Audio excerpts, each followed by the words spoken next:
Right. Today we are going to discuss this 2015 January S1 paper.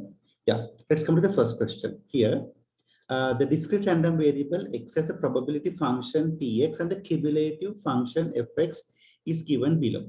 Write down the value for d. Obviously, we know that when you are discussing these kind of situations, the cumulation d should be obviously 1, because you know that when you come up to this point, you have added all of these information. So these should be 1. So simply you can get this answer over here, right? Okay. Then when you come up with, you have to find the value for a, b, and c. Obviously, we know that if you add these two, that is similar to this answer. Addition of these two would be that. Then out of this, if you subtract, I will use the, yeah.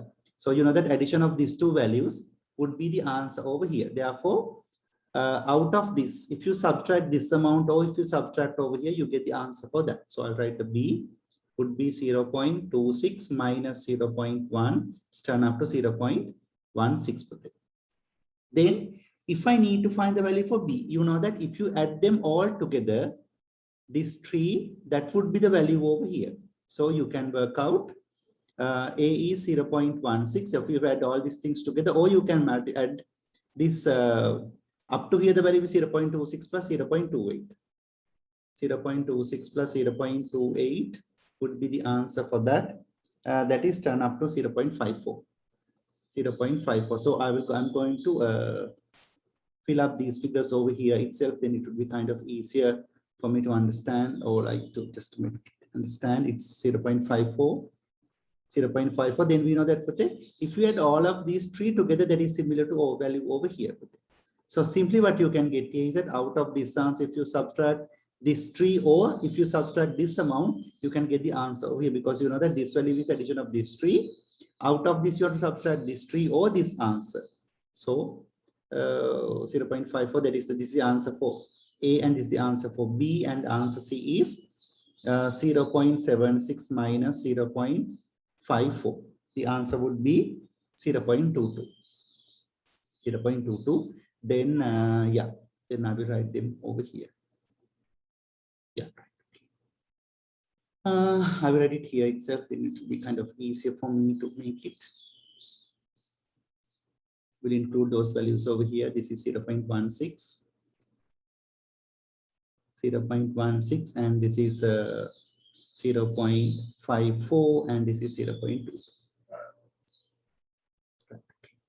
Then let's come to the next part of the question. The part B already done. Write down the value for probability of x is greater than 4. Greater than 4 means without 4 the greater feature. That is only this bit. So it's turned up to 0.24. Simply you can write the answer with that. Right. Now we are entering to some kind of important question. 2 independent observations x1 and x2 are taken from the distribution. Find the probability that x1 and x2 both are odd. And next part of the question is, given that x1 and x2 both are odd, find the probability that sum of x1 and x2 is 6. Give your answer to 3 significant figures. To answer this question, the best way is I'm going to draw a sample space for this information. That is x1. You know that as a first information, we can get 1, 2, 3, and 4. Here it's 1, second one, 2, 3, and 4, right? Then that is x2. What they expect over here is find the probability then x1 and x2 both are odd. This is one observation, 1 with 1. Then 1 with 3. Then 3 with 1. Another one is 3 with 3. 3 with 3. So 1 with 1 is 0.1 into 0.1. 0.1 squared. 1 with 3. 0.1 into 0.28. Plus 3 with 1. 0.28 into 0.1. 3 with 3. I'll just bracket it because it's easier for me to make it. 3 with 3 is 0.28 into 0.28 or 0.28 squared. So if you work out with this probability, that would be both odd. 0.6 sorry, 0.3844, hopefully we'll work out and see whether 0.1 squared plus 0.028 plus 0.28 squared, 0.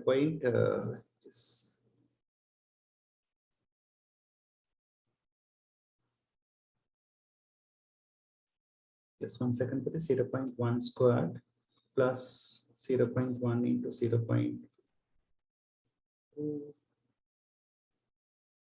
plus 0.28 squared.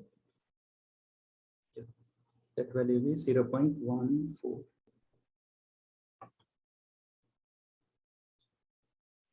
Odd. So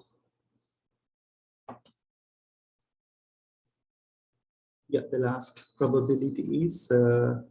0.28 squared is a one element, 0.074.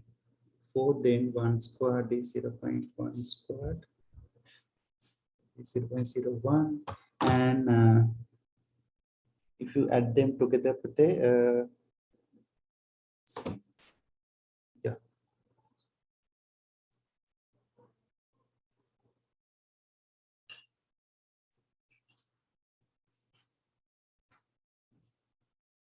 Sorry, Pate, I made another mistake. Sorry.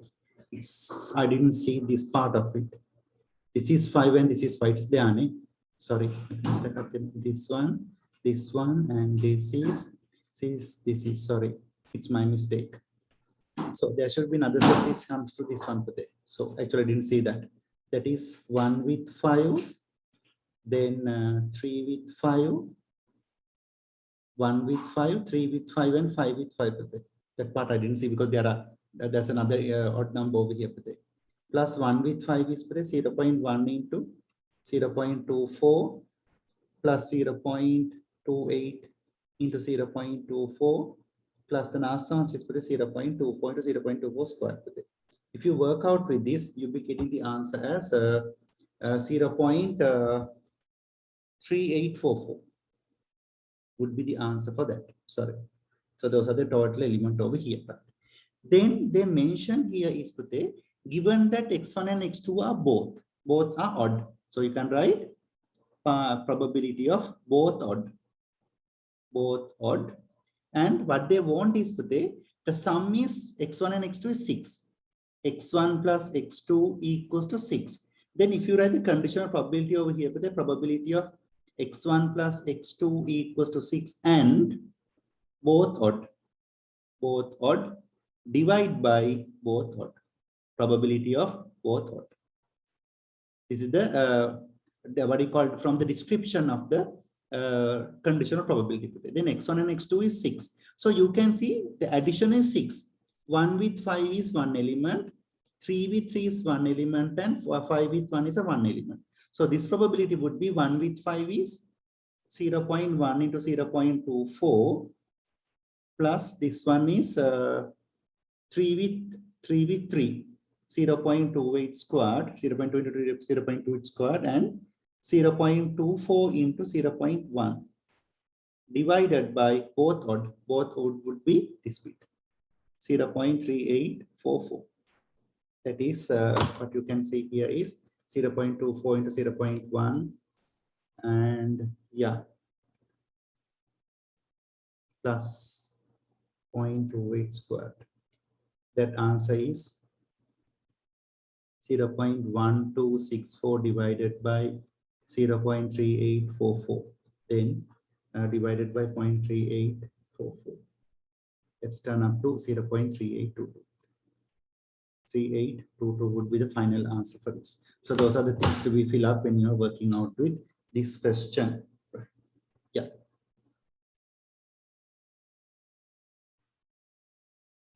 There's a small issue here. This is 0.3288, not 3822.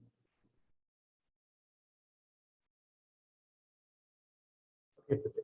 Here they mention a sports teacher records the number of press-ups done by the students in 2 minutes. He record this information for grade 7 and grade 11. So they have given the key here is 14, 15, 15. So this is 20, 25, so on. They have given the key over here. Find the median number of press ups by each class. So initially I work out for grade 7 today. Over here for grade 7, A, grade 7. So you can say median is n divided by 2 data. N is there are altogether how many information here for grade 7? 16, 23, 23 plus 8 is 31. 31 divided by 2 is 15.5 data. If you get a decimal answer, you have to get the 16 data.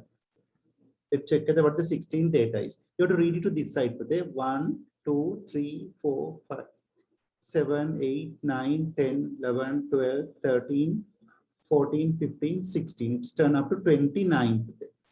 It's turned up to 29, right? So that is the median information over here, right? Then we can come up with the grade 11 today.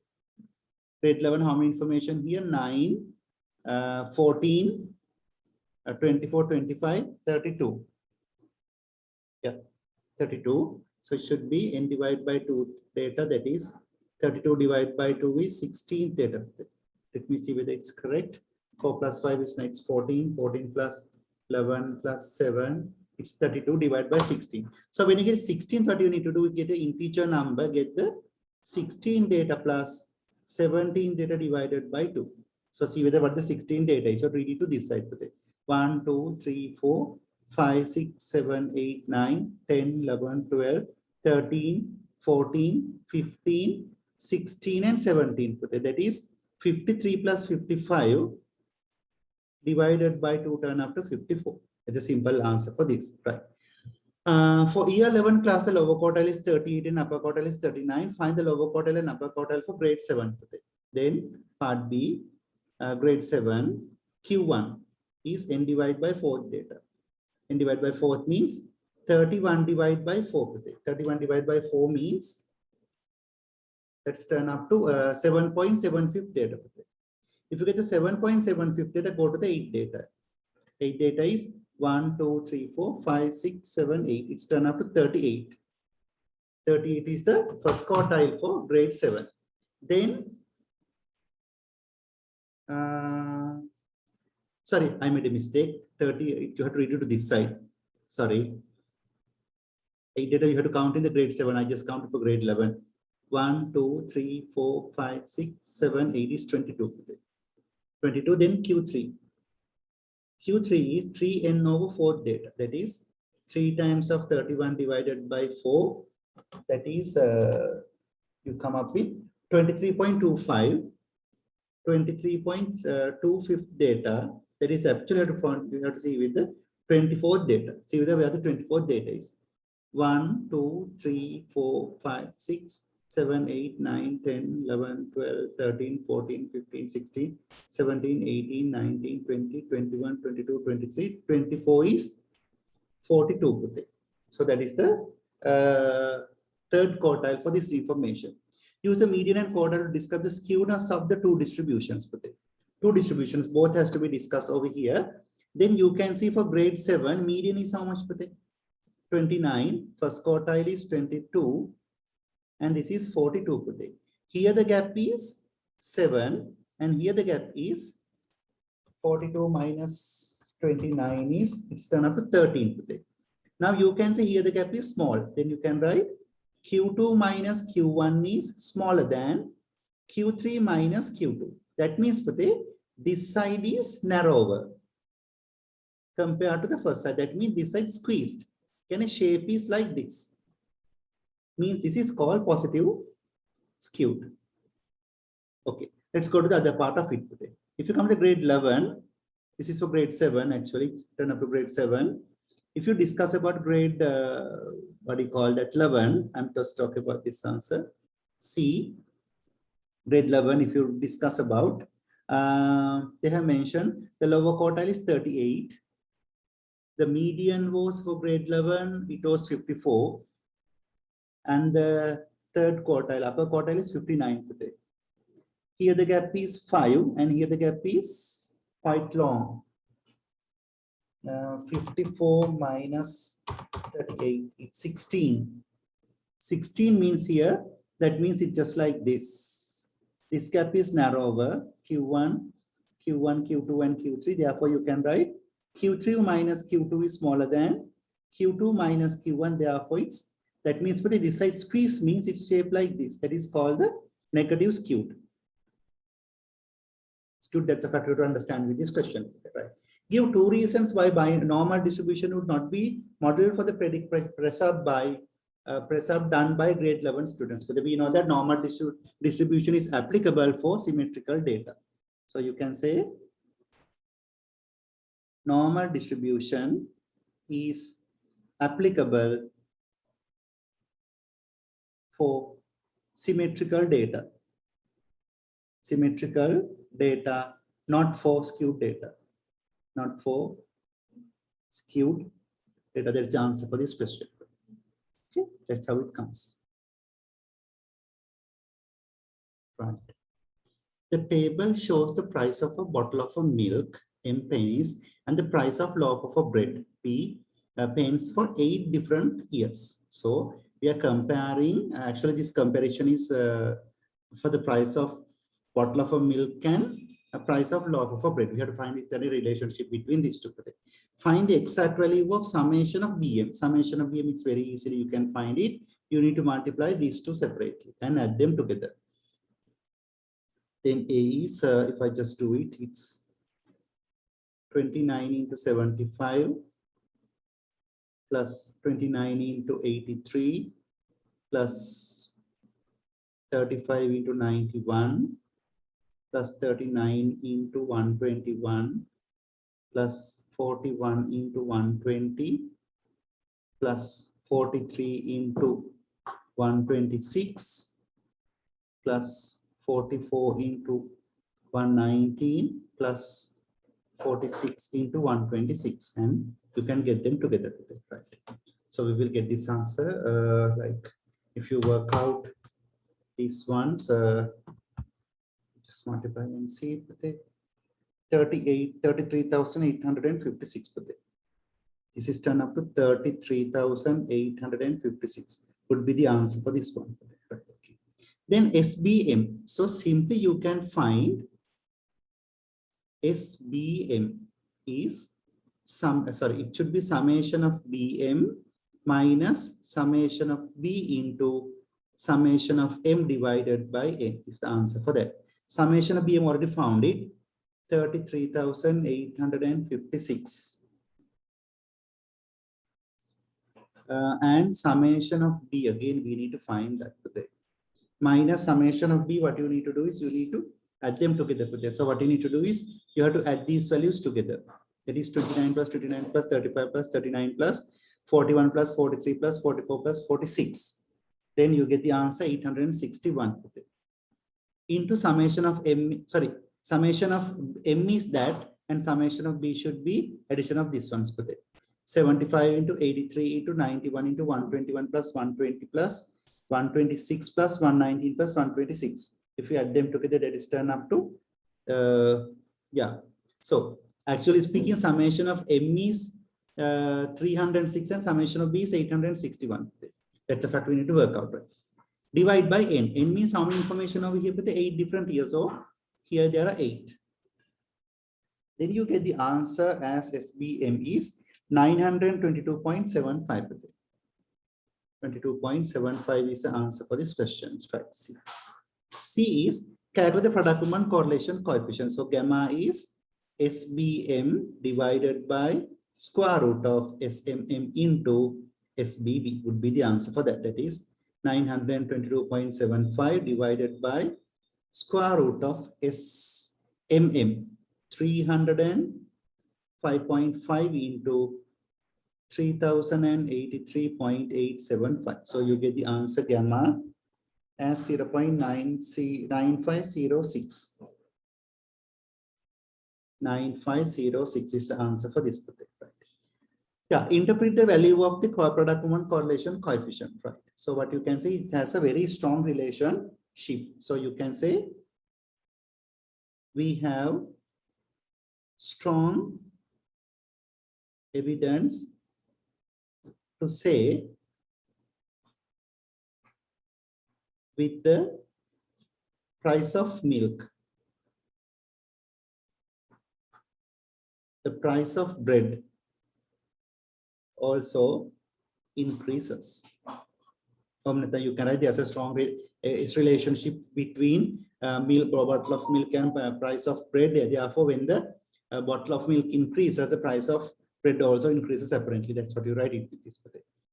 A ninth year is added to the data set. In the year, the price of a bottle of a milk is 46 pennies and the price of loaf of bread is 175 pennies. Without further calculation, state whether the value of the product woman correlation coefficient will increase, decrease, or still remain as it is when you added the 9th year. Look at this. Now the added information is, if it is 46, this value is 175. Now look at this. According to this information, for 46, the price cannot be this much of increased. Obviously, according to this relationship, this is much reasonable facts. But here, this is just like an anomalous reading. So if you add this anomalous reading, definitely what happened with it? The product woman correlation coefficient, because you are adding non-correlated information, not related information. If you add as much as non-related information, the product woman correlation coefficient reduces. So you can say 175 for 46 is too large. Too large, and it is not appropriate with existing data.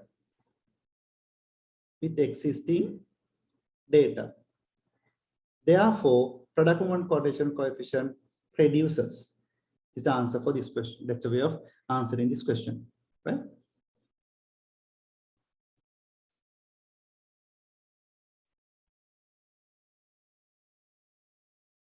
Okay. If you start with this question, event A and B as shown in the Venn diagram below, where these regions are given, XY here, if you work out with this, XY 0.1 and 0.3, all these facts are given. Given an expression for term X for PA. PA means for the addition of these regions. So A1. So simply you can write A1 would be PA. PA means X plus 0.1. Then part 2 is probability of B given A. B given A means the probability of B intersection A divided by probability of A. B intersection A means this intermediate region. 0.1 divided by PA, we already found it as X plus 0.1. Those are the answers they have given for this question today. Find an expression in terms of X and Y for A union B. This is pretty simple. A union B means everything over here. Then you can write X plus Y plus 0.1 is the expression for A union B. Given that PA equals to 2 times of PB, find the value of X and Y. So this is pretty simple. We know that the most basic fact we can understand is, we know that if you add up all these values together, that is equals to 1. So you can form one equation from that. 0.1 plus 0.32 is equals to 1. From here you can get one equation. X plus Y equals to 1 minus 0.42. 1 minus 0.32 plus 0.1 is 0.42. That is 0.58. 58. This is my first equation. Then I'll use this information to get this fact. PA is X plus 0.1 is equal to 2 times of PB. PB means addition of these two. Y plus 0.1. So it can turn up to X plus 0.1 is equals to 2Y plus 0.2. So if I can form another simultaneous equation, X minus 2Y equals to 0.1. This is my second equation. Then you can get the answer for X and Y by solving these two simultaneous equations, right? So you can use the calculator for that purpose. 0.58, and this is 1 minus 2 and 0.1. There you get the answer as 1 is 0.42, X is 0.42, and Y is 0.16. So this is simple answer. We can obtain this answer very easy. It's not that hard question compared to most of the probability questions happening in previous years. A resting heart rate H, beats per minute, and the average length of daily exercise T minutes of a random sample of 8 teachers are shown in the table below. Therefore, in this case, we need to understand what you mean by the experimentary variable. Experimentary variable means the independent variable, and what is the response variable means what is the Y variable or dependent variable. Those are the other terms where we use for this description. Experimentary variable is the X variable and the response variable is the Y variable. State with region which variable is the response variable. So you can say obviously response variable is what? The response variable would be resting heart rate, because you know that depends on the time of exercise, the resting heart rate varies. So you can write this way.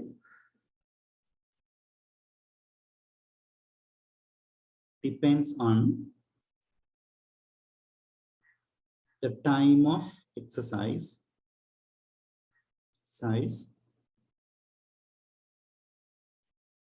the resting heart rate changes. Heart rate varies. Therefore, H is the response variable. Response variable. So that one you have to understand clearly. Okay. The equation of the least regression line H and T is this. Give a interpretation of the gradient of the regression line. The definition of the gradient is if the independent variable increases by 1 unit. If the independent variable increases by 1 unit. What is the impact on the dependent variable or the response variable? What is the independent variable? What do you call that? The daily exercise in minute. So if we can write, if the time of daily exercise increase by 1 unit. What is the unit? By 1 minute. By 1 minute, what happened to the resting heart rate? It's decreasing because it's negative. The resting heart rate reduces by 0.43. That is the interpretation of the gradient. Find the value for T bar and H bar, right? Then see T bar. T bar, how to get it? Summation of T divided by N. The summation of T, how to get it? You need to add these values together. Add these together and divide by number of information. Divide by 8.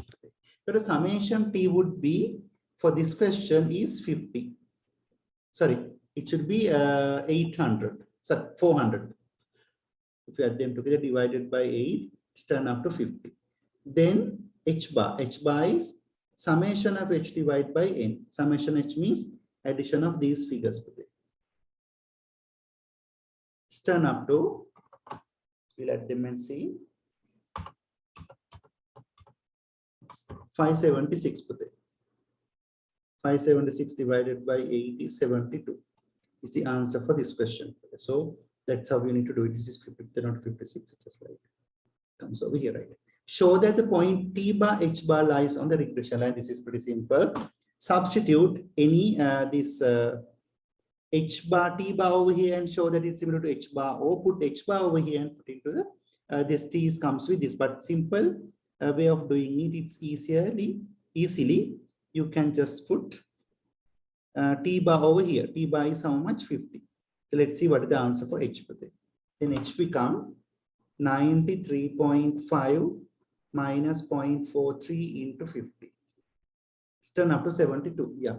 So therefore you can say, therefore T bar H bar falls on line of regression, the regression line. On line of regression. Line of regression. That's the answer we have been writing. Right. Part E.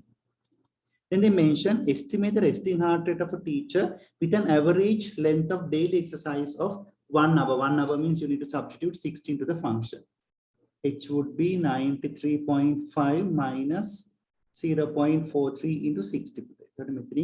You get the answer, H would be turned up into 67.7. 67.7 would be the answer for this one. Yeah, comment giving reason on reliability of this estimation. So you can say resting heart rate, the range of T is where to where to there, 20 to 90. 20 to 90 minutes. 60 is within the range. Within the range. Other than you can write its interpolation. Therefore, this is reasonable. This is reasonable. This is reliable or reasonable to do the substitution. The resting heart rate of a teacher assumed to be normally distributed with mean 73 and standard deviation of 8. Right, we'll go ahead with this. G, resting heart rate is a normal distribution with mean 73 and standard deviation of 8. The middle 95% of the resting heart rate of the teachers lie between A and B. Find the value for A and B. This is pretty cool question, right? This is the way. So what you can understand is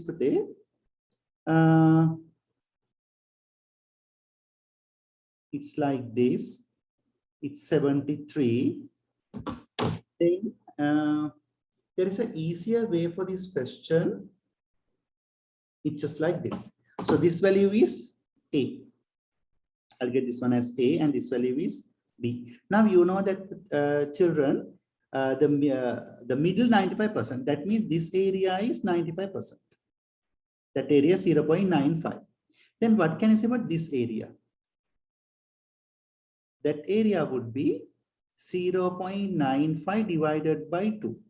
That is 0.95 divided by 2. It's 0.475. Sorry, 475. And what can you say about this area? This whole area. That is 0.5. Right. Therefore, with the combination of this, I can write probability of X is less than A is 0.475 plus 0.5. That is probability of X is less than A is 0.9750. The purpose of writing like this, children, we cannot identify a range from the table. We know to find a lesser region from a certain value only from the normal distribution table. Then I'm getting the help from the normal distribution table. If you go to this, yeah, I can get this answer from the normal distribution table, or it's in the formula booklet provided in the examination. So I'll go ahead with this. It's here. Yeah. Then 9750. If you come up with a 9750 is, I think it's should be here 9750. It's 1.96. It's pretty simple. 9.56. Sorry, 1.96. 1.96. So you can go ahead with. Then there's one part I missed over here. Before you do anything, you need to make them into standard normal. A minus 73 divided by 8 is 1.96. Therefore, sorry, 0. Sorry, I need to make them to standard normal. This is 0.9750. With this, you can write A minus 73 divided by 8 is 1.96. With this, you get the answer for A. A is 1.96 into 8 plus 73. That is 88.68. Then this is the point. This value I know, sorry, 88.68. 88.68. Then we know that this is a symmetrical shape. Therefore, this gap is literally similar to the gap over here. So with this pattern, write the rest of the answer here. B would be 73 minus this gap should be subtracted out of this.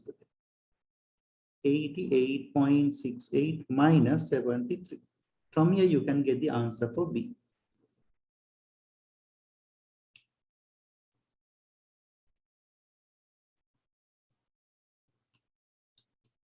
That answer would be 57.32. Simply, you can get the final answer for this, because when you are doing this question throughout the time, we need to be concerned about the symmetricity of this shape. That's a fact we need to get it, and this how you need to do this question.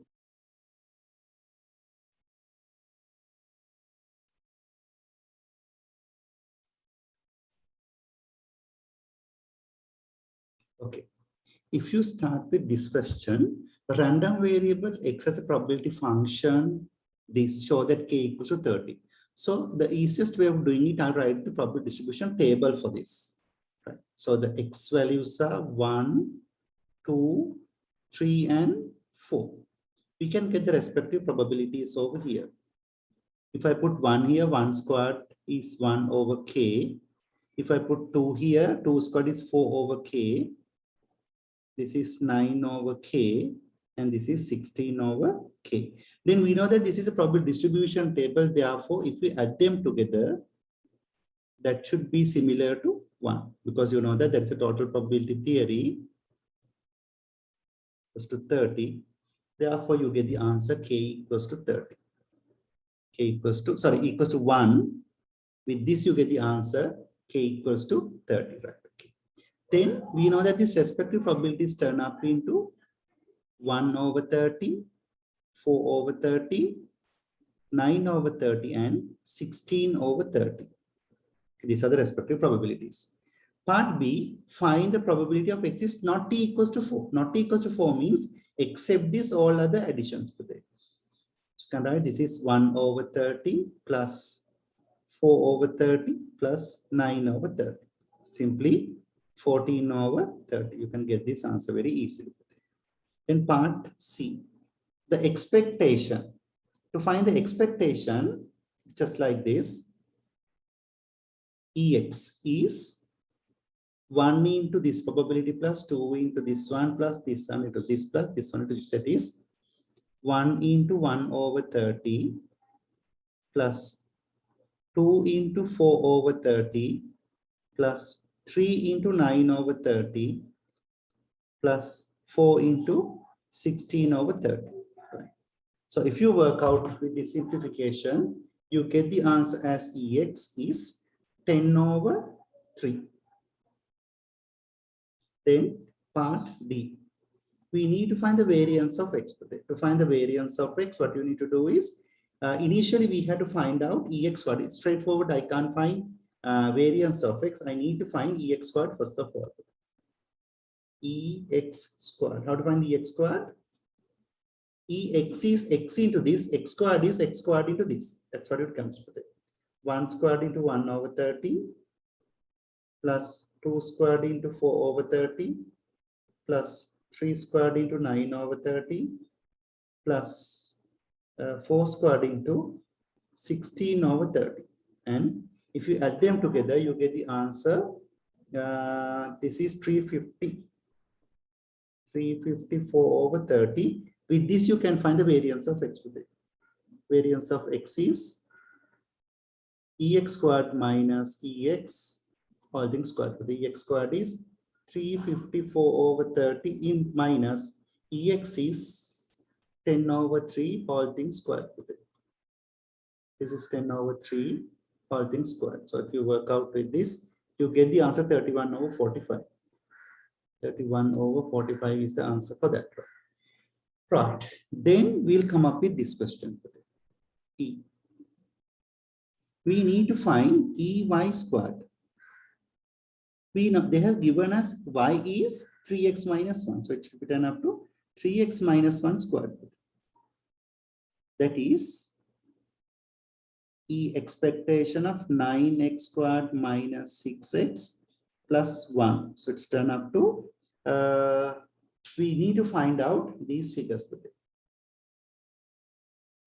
But if you use this fact, find Ey squared. So we need to find Ey squared is this. Then when you're working out with this, there's an issue come across here is we cannot identify this figure if you use this technique. Right. With that information, you cannot use this formula to get this answer, but I will use another technique. We know that if you find variance of y, that is equals to e y squared minus ey whole thing squared. Variance of y straightforward, I can find it. This is variance of 3x minus 1, that is 3 squared into variance of x equals to e y squared. This is expectation of 3x minus 1. That is turn up to 3 times of ex minus 1. Right. This is 9 times of variance of x. We already found it. It's here. 31 over 45 is equals to expectation of y squared minus 3 times of ex. Ex is 3 times of ex, whereas ex 10 over 3 minus 1 is the answer for this. With this, if you simplify this, you get the answer ey squared as, just simplify this, you get the answer 87.2. That would be the answer for this question, right? That's how it comes. Let's do this.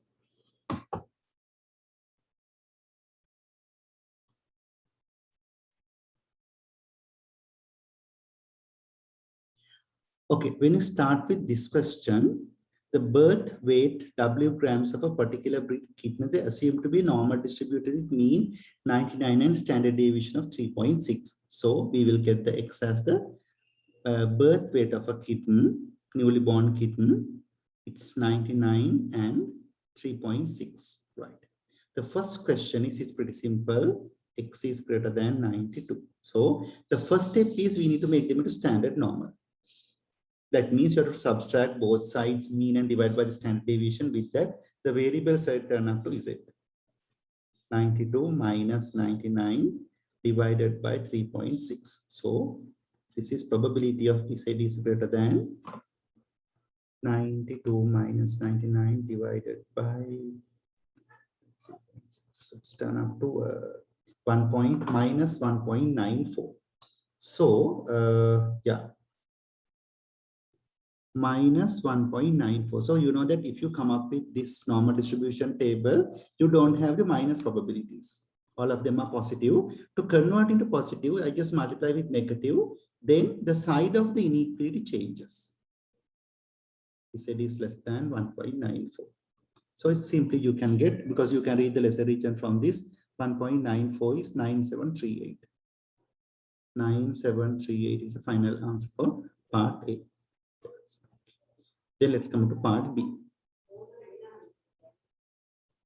Part B is find to one decimal place the value for k such that probability of W is less than k is greater than 3 times of W is greater than k. Let's see how to do this question. It will be like, but it seems to be, it's kind of like a little bit of confusing, but this is pretty simple question over here. What you need to do is, you can say W is less than k equals to 3 times of, I will write this one also in terms of lesser region.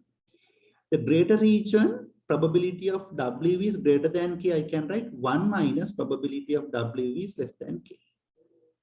Because you know that greater region is equal to 1 minus a lesser region, right?